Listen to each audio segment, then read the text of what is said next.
Hello everybody, you're watching ModShapes, and I'm Alex Steele. And I finally got it! I got my drill bit that can make rings with the help of a drill press.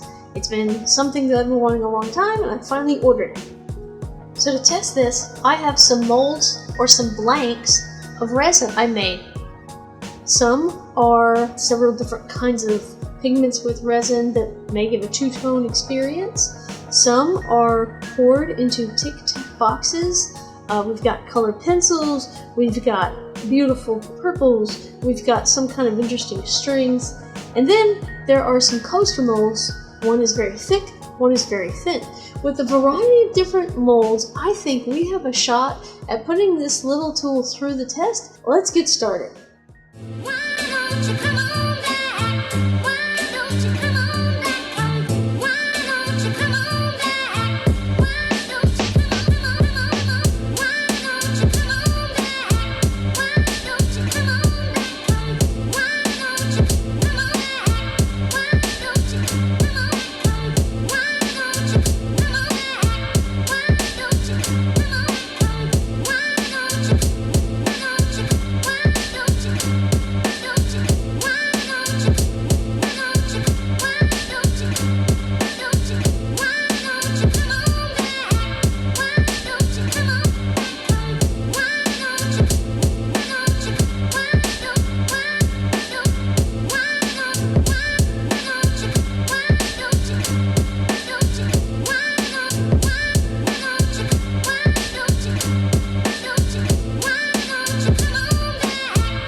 As you can see, the end result of the first batch leaves a little bit to be desired.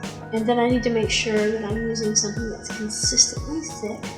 I'm also going to use some basic logic and say nothing thicker than that piece of cedar. That piece of cedar was almost perfect, but that's the first test. And I may do a second test coming up soon. My first impression of this is it would work really well if you need definitely a drill press, and you need definitely a way to lock that piece down. There can't be any wobble at all. That's what I've got today. Well, I hope you have a fantastic day. Thank you for watching, and I hope to see you on the next one.